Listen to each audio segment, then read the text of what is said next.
Hello everyone. 57ನೇ ಪ್ರಶ್ನೆಯನ್ನ ನೋಡೋಣ. ಒಂದು ಶಾಲೆಯಲ್ಲಿನ ಕೆಲವು ವಿದ್ಯಾರ್ಥಿಗಳು ಒಂದು ಪ್ರವಾಸವನ್ನು ಆಯೋಜಿಸಿದರು. ಆ ಪ್ರವಾಸದಲ್ಲಿ ಆಹಾರಕ್ಕಾಗಿ ತಗಲುವ ಒಟ್ಟು ಖರ್ಚು 900 ರೂಪಾಯಿಗಳು. ಕಾರಣಾಂತರಗಳಿಂದ 10 ವಿದ್ಯಾರ್ಥಿಗಳು ಪ್ರವಾಸಕ್ಕೆ ಹೋಗಲು ಸಾಧ್ಯವಾಗದಿರುವುದರಿಂದ ಪ್ರತಿಯೊಬ್ಬರಿಗೂ ಆಹಾರಕ್ಕಾಗಿ ತಗಲುವ ಖರ್ಚು 15 ರೂಪಾಯಿಗಳು ಹೆಚ್ಚಾದರೆ ಪ್ರವಾಸಕ್ಕೆ ಹೋದ ವಿದ್ಯಾರ್ಥಿಗಳ ಸಂಖ್ಯೆ ಕಂಡುಹಿಡಿಯಿರಿ. ಮೊದಲಿಗೆ ಎಷ್ಟೋ ಎಕ್ಸ್ ವಿದ್ಯಾರ್ಥಿಗಳು ಪ್ರವಾಸಕ್ಕೆ ಹೋಗ್ತಾ ಇದ್ದಾರೆ ಅಂತ ತಗೊಂಡ್ರೆ ಅವರಿಗೆ ತಗಲುವ ಖರ್ಚು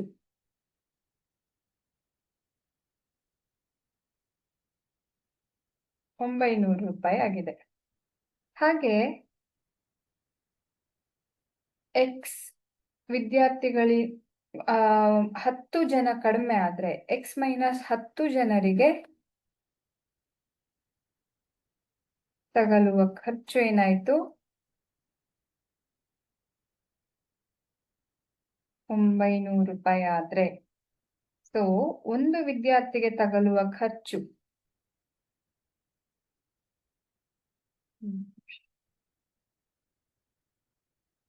ಎಕ್ಸ್ ವಿದ್ಯಾರ್ಥಿಗಳಿಗೆ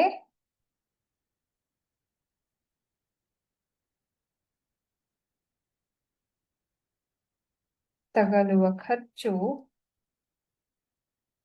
900 ರೂಪಾಯಿ ಆಗಿದೆ. ಹಾಗಿದ್ರೆ ಒಂದು ವಿದ್ಯಾರ್ಥಿಗೆ ತಗಲುವ ಖರ್ಚು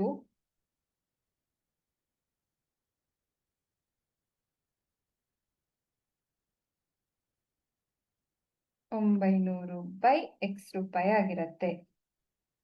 ಹಾಗೆ ಅಲ್ಲಿ 10 ಜನ ಕಡಿಮೆ ಆದ್ರು, ಎಕ್ಸ್ ಮೈನಸ್ 10 ವಿದ್ಯಾರ್ಥಿಗಳಿಗೆ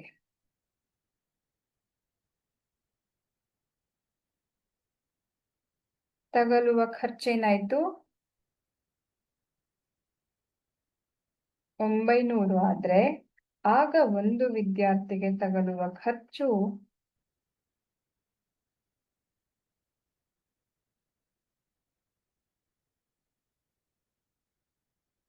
900 ಡಿವೈಡೆಡ್ ಬೈ ಎಕ್ಸ್ ಮೈನಸ್ 10 ಆಗ್ತಿತ್ತು. ಆದ್ರೆ ಅಲ್ಲಿ ಏನಂತ ಹೇಳ್ತಾ ಇದ್ದಾರೆ, ಆಗ 10 ಜನ ಹೋಗದೆ ಇರೋ ಕಾರಣ ಅಲ್ಲಿ ಏನಾಯ್ತು, ಮುಂಚೆಗಿಂತ 15 ರೂಪಾಯಿ ಹೆಚ್ಚಿಗೆ ಬೀಳ್ತಾ ಇದೆ. ಅಂದ್ರೆ 900 ಡಿವೈಡೆಡ್ ಬೈ ಎಕ್ಸ್ ಮೈನಸ್ 10 ಆದ್ರಿಂದ 900 ಡಿವೈಡೆಡ್ ಬೈ ಎಕ್ಸ್ ಇದ್ದಾಗ ಒಬ್ಬ ವಿದ್ಯಾರ್ಥಿಗೆ ಎಷ್ಟು ತಗ್ತಾ ಇತ್ತು ಅದಕ್ಕಿಂತ 15 ರೂಪಾಯಿ ಹೆಚ್ಚಿಗೆ ಆಗ್ತಾ ಇದೆ. ಸೊ ಇಲ್ಲಿ ಲಸಅವನ್ನ ತಗೊಂಡ್ರೆ 900 ಡಿವೈಡೆಡ್ ಬೈ ಎಕ್ಸ್ ಮೈನಸ್ 10 ಮಾಡಿದ್ರೆ 900 plus 15 X divided by X ಅಂತ ಆಗತ್ತೆ. ಈಗ ಓರೆ ಗುಣಾಕಾರವನ್ನ ಮಾಡ್ಕೊಂಡ್ರೆ ಇಲ್ಲಿ 900 ಗುಣಿಸು ಎಕ್ಸ್ ಸಮ ಎಕ್ಸ್ ಮೈನಸ್ 10 ಗುಣಿಸು 900 ಪ್ಲಸ್ 15 ಎಕ್ಸ್ ಅಂತ ಆಯ್ತು. ಸೊ ಇಲ್ಲಿ 900 ಎಕ್ಸ್ ಸಮ X into 900 plus 15 X minus 10 ಗುಣಿಸು 900 ಪ್ಲಸ್ 15 ಎಕ್ಸ್ ಅಂತ ಆಯ್ತು.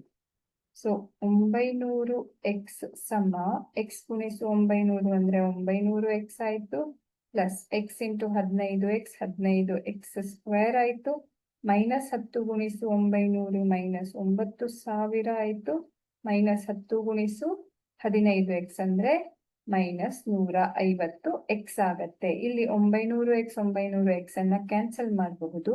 ಸೊ 0 ಸಮ 15 X square minus 150 X minus 9000 ಅಂತ ಆಯ್ತು. ಇಲ್ಲಿ 15ಅನ್ನ ಸಾಮಾನ್ಯ ಪದ ಹೊರಗಡೆ ತಗೊಂಡ್ರೆ X square minus 10x minus 600 ಸಮ 0.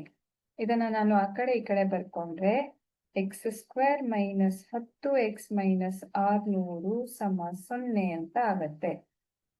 ಸೊ ನಮಗೀಗ ವರ್ಗ ಸಮೀಕರಣ ಸಿಕ್ತು. ಇಲ್ಲಿ ನಾವು ಮಧ್ಯಪದ ವಿಭಜನೆಯನ್ನ ಮಾಡಬೇಕು.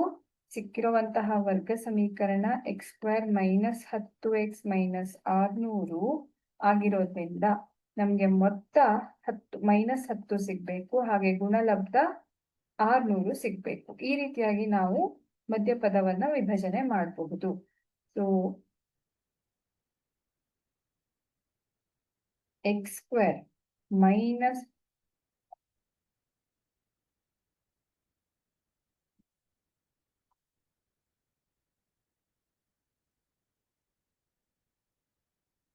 -30x ಪ್ಲಸ್ 20x ಅಂತ ತಗೊಂಡ್ರೆ ಇವುಗಳ ಮೊತ್ತ -10x ಆಗತ್ತೆ, ಗುಣಲಬ್ಧ -600 ಆಗತ್ತೆ. ಸೊ ಎಕ್ಸ್ ಸಾಮಾನ್ಯ ಪದ ತಗೊಂಡ್ರೆ x -30 ಆಯ್ತು, ಪ್ಲಸ್ 20 ಸಾಮಾನ್ಯ ಪದ ತಗೊಂಡ್ರೆ x -30 ಆಯ್ತು.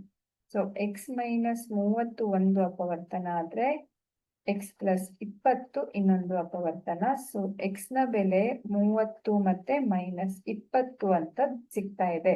ಇಲ್ಲಿ ನಾವು ಲೆಕ್ಕ ಮಾಡ್ತಾ ಇರೋದು ಎಕ್ಸ್ ಅಂತ ಅಂದ್ರೆ ವಿದ್ಯಾರ್ಥಿಗಳ ಸಂಖ್ಯೆ ಆಗಿರೋದ್ರಿಂದ ಅದು ಮೈನಸ್ ಆಗೋದಿಕ್ಕೆ ಸಾಧ್ಯ ಇಲ್ಲ. ಹಾಗಾಗಿ ಇಲ್ಲಿ ಎಕ್ಸ್ ನ ಬೆಲೆ 30 ಅನ್ನೋದನ್ನ ನಾವು ನೋಡಬಹುದು. ಸೊ ವಿದ್ಯಾರ್ಥಿಗಳ ಸಂಖ್ಯೆ 30 ಆಗಿದೆ.